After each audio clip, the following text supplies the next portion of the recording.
Hello guys, welcome to our channel. चलो पढ़ते हैं। आज हम लोग केमिस्ट्री का चैप्टर फर्स्ट देखेंगे जो है केमिकल रिएक्शंस एंड इक्वेशंस। तो सबसे पहले हम लोग को जानना जरूरी है कि केमिकल रिएक्शंस क्या होता है। तो हम लोग सिंपली कह सकते हैं कि जब केमिकल चेंज होता है तो हम लोग कह सकते हैं केमिकल रिएक्शन हुआ है। हमारे डेली लाइफ के एग्जाम्पल है food gets digested in the body और रस्टिंग ऑफ आयरन। उसके बाद हम लोग का है topic chemical equation. Chemical equation होता क्या है? तो chemical reaction can be express symbolically using chemical equation. बस सिंपली यही चीज़ है। इतना बड़ा अगर पढ़ेंगे हम लोग, magnesium is bond into air to form magnesium oxide. इससे अच्छा हम लोग शॉर्ट में लिख लेंगे कि Mg+O2 फॉर्म्स MgO। अब इसमें एक चीज़ का डिफरेंस है कि हम लोग को इसका स्टेट नहीं पता चल रहा है कि Mg सॉलिड है या लिक्विड है या गैस है। तो इसके लिए कुछ इम्प्रूवमेंट्स किए गए हैं केमिकल इक्वेशन में। यहाँ पे कुछ नोटेशंस यूज किए गए हैं। जैसे गैस के लिए यहाँ पे देखिए, गैस के लिए G यूज़ किया गया है, लिक्विड के लिए L, सॉलिड के लिए S और एक्वस के लिए AQ। अब हम लोग बैलेंसिंग द इक्वेशन की तरफ चलते हैं। We balanced a chemical equation so that number of atoms of each of the element involve in the reaction remains the same as the reactants. Example हम लोग देख लेते हैं। Fe+H2O forms Fe2O3+H2। इसको और इम्प्रूव्ड वे में लिखेंगे तो 3Fe, ये बैलेंस करके लिख रहे हैं हम लोग 3Fe, और S इसमें लिख रहे हैं सॉलिड है, 4H2O, G इसमें लिख रहे हैं गैस, Fe2O3, S इसमें लगा रहे हैं सॉलिड है, और 4H2 जो कि गैस है। उसके बाद टाइप्स ऑफ रिएक्शन में आते हैं। तो फर्स्ट टाइप है कॉम्बिनेशन रिएक्शन। कॉम्बिनेशन रिएक्शन क्या होता है? The reaction in which two और more substance combine to form a new single substance. इसमें सिंगल सब्सटेंस फॉर्म होता है। एग्जाम्पल हम लोग देखते हैं। CaO+H2O। CaO को हम लोग कैल्शियम ऑक्साइड और क्विक लाइम भी बोलते हैं, प्लस H2O फॉर्म्स CaOH2 जो कि कैल्शियम हाइड्रोक्साइड है। इसको हम लोग स्लेक्ट लाइम बोलते हैं, स्लेक्ट लाइम। ये जो CaOH2 होता है, slaked lime, is use for white washing the wall. White washing में इसका यूज किया जाता है। It reacts with CO2 to form CaCO2। Calcium carbonate form करने में हेल्प करता है, जो कि शाइनी फिनिश देता है वॉल को। इसका रिएक्शन है CaOH का whole twice plus CO2 forms CaCO3+H2O। Calcium hydroxide plus CO2 forms calcium carbonate plus H2O। उसके बाद एक एग्जाम्पल और देख लेते हैं। Burning of coal, C+O2 form CO2 heat और लाइट।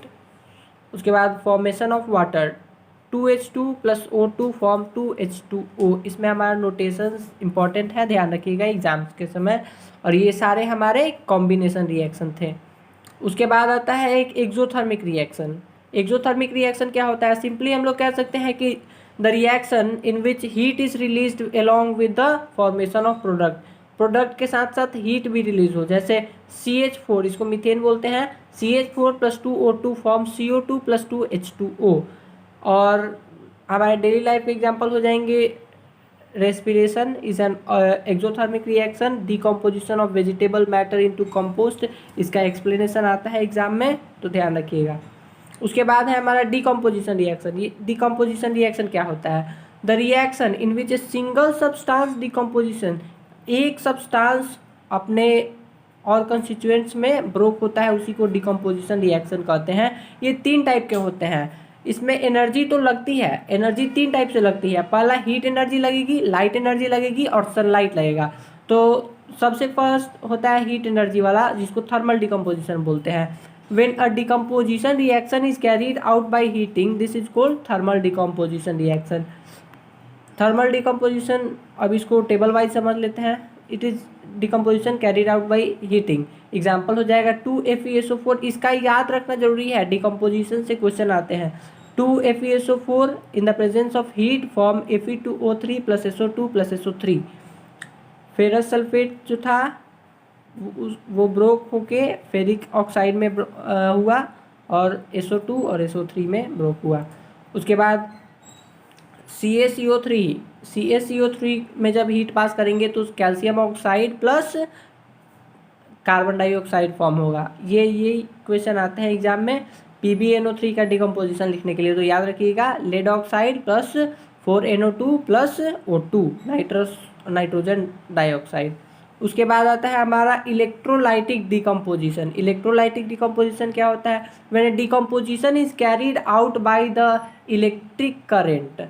एग्जाम्पल में हो गया हमारा H2O को जब कंस्टिट्यूएंट मॉलिक्यूल्स में तोड़ना होगा तो इलेक्ट्रिक स्पार्क सप्लाई करेंगे तो ये ब्रोक हो जाएगा 2H2 प्लस O2 के फॉर्म में। यहाँ पे आप लोग देख सकते हैं फोटो में ये कैसे हो रहा है पूरा रिएक्शन। थोड़ा देर में रहने देता हूँ। हाँ, नेक्स्ट अब आता है photolytic decomposition. When A decomposition reaction is carried out by light. Example हो जाएगा 2AgCl plus in the presence of sunlight form 2Ag plus Cl2 grey colour में होगा।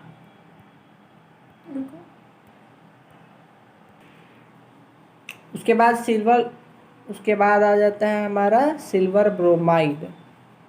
रुक जाइए। हाँ, तो silver bromide 2AgBr in the presence of sunlight broke into 2Ag plus Br2। इसको हम लोग ब्लैक एंड वाइट फोटोग्राफी में भी यूज़ करते हैं। ये ऑब्जेक्टिव टाइप का क्वेश्चन बनता है, ये क्वेश्चन ध्यान रखिएगा, ब्लैक एंड वाइट फोटोग्राफी। उसके बाद हमारा आता है एंडोथर्मिक डिकम्पोजिशन। तो the reaction which require energy in the form of heat light electricity is called endothermic reaction. Example हमारा हो गया BaOH का whole twice barium hydroxide plus NH4Cl ammonium chloride form BaCl2 barium chloride plus NH4OH ammonium hydroxide. ये इसमें next है हमारा displacement reaction. Displacement reaction the chemical reaction in which an element displaces another element from its solution is called displacement. गरम पानी में नमक डाल। तो Fe plus CuSO4 forms FeSO4 plus Cu। इसमें मोर रिएक्टिव एलिमेंट का जो होता है लेस रिएक्टिव एलिमेंट के सॉल्ट सॉल्यूशन से डिस्प्लेस करता है। जो आयरन था कॉपर सल्फेट सॉल्यूशन में से कॉपर को डिस्प्लेस करके और आयरन सल्फेट बना लिया। ये हम लोग देख लेंगे, स्टैंड है, टेस्ट ट्यूब है, कॉपर सल्फेट सॉल्यूशन। ये जो एक्सपेरिमेंट है ये हमारे क्या बोलते हैं उसे यूज़ होता है। नेक्स्ट ये क्वेश्चन आते हैं the iron nail become brownish in colour and the blue colour of sulphate solution fades. ये क्वेश्चन ऐसे करके पूछे जाते हैं तो हम लोग इसका आंसर लिखेंगे due to the decomposition reaction between the copper and iron, copper sulphate and iron. एक और एग्जांपल ले लेते हैं zinc plus copper sulphate form zinc sulphate plus copper. एक और एग्जांपल ले लेते हैं Pb plus CuCl2 form PbCl2 plus Cu। Here zinc and lead are more reactive elements than copper. They can displace copper from its salt solution or its compound, aqueous compound. उसके बाद आता है हमारा double displacement reaction. ये एकदम easy है, इसको पहचानना बहुत इजी है। The reaction in which two और मोर डिफरेंट एटम्स और group of atoms are mutually exchange. ये याद रखिएगा, म्यूचुअली एक्सचेंज। एग्जाम्पल ले लेते हैं Na2SO4 plus BaCl2 forms BaSO4 plus 2NaCl। ये बैलेंस भी है और इसका एक्चुअल नेम आप लोग नीचे देख लीजिएगा। उसके बाद a white substance is formed due to the above reaction insoluble, this is called precipitate। इस और जहाँ प्रेसिपिटेट फॉर्म होता है उसे हम लोग प्रेसिपिटेशन रिएक्शन भी कहते हैं। नीचे देख सकते हैं any reaction that produces a precipitate is called precipitation reaction. Example हम लोग देख लेते हैं PbNO3 lead nitrate plus Ki potassium iodide form PbI2 lead iodide plus potassium nitrate. उसके बाद हमारा एक रिएक्शन आता है oxidation reaction. Oxidation is the gain of oxygen और लॉस ऑफ हाइड्रोजन। एग्जाम्पल देखिए Cu 2Cu plus O2 form 2CuO। तो इसमें हमारा ऑक्सीडेशन हुआ क्योंकि ऑक्सीजन जो है कॉपर से जाके मिल जा रहा है यहाँ पे। यहाँ पे क्लियरली देख सकते हैं हम लोग, when copper is heated a black color appears. If this CuO is reacted with hydrogen gas, then again Cu becomes brown as reverse reaction takes place. CuO plus H2 heat जब supply करेंगे तो Cu और H2O में फिर broke हो जाएगा। उसके बाद आता है हमारे reduction reaction. Reduction reaction is the loss of oxygen और गेन ऑफ हाइड्रोजन, ये याद रखिएगा। और एक रिएक्शन होता है रेडॉक्स रिएक्शन, इसमें दोनों होता है। The reaction in which one reagent gets oxidised and other reagent gets reduced. जैसे CuO जो है रिड्यूस्ड हो गया, ऑक्सीजन हट गया इसमें से, और हाइड्रोजन ऑक्सीडेशन हुआ यहाँ H2O से मिल गया जाके। एक और एग्जांपल देख लेते हैं हम लोग, ZnO plus C Zn plus CO, MnO2 plus 4HCl MnCl2 plus H2O plus Cl2। अब कुछ हमारे डेली लाइफ से जुड़े हुए एग्जांपल आ जाते हैं। Corrosion, when a metal is attacked by substance around it such as moisture, acid etc, then corrosion occurs. reddish brown coating on iron जो हो जाता है हमारा रस्टिंग ऑफ आयरन, वो हो जाएगा कोरोजन का example. Black coating on silver, silver जो ब्लैक कलर का आ जाता है कोटिंग, वो भी एक तरह का कोरोजन ही है। उसके बाद रैंसिडिटी, ये हमारे डेली लाइफ का एकदम बेसिक सा एग्जांपल है, हम लोग देखिएगा आप लोग।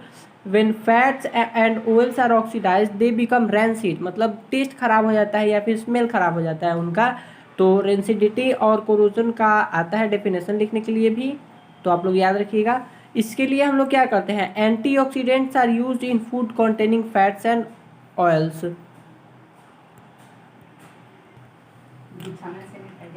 तो ये आप लोगों के लिए कुछ क्वेश्चंस हैं, ये first question, second question, third, ये क्वेश्चन आप लोग प्रैक्टिस कर लीजिएगा फ्रॉम 1 to 10। 10 क्वेश्चन आप लोग देख लीजिएगा।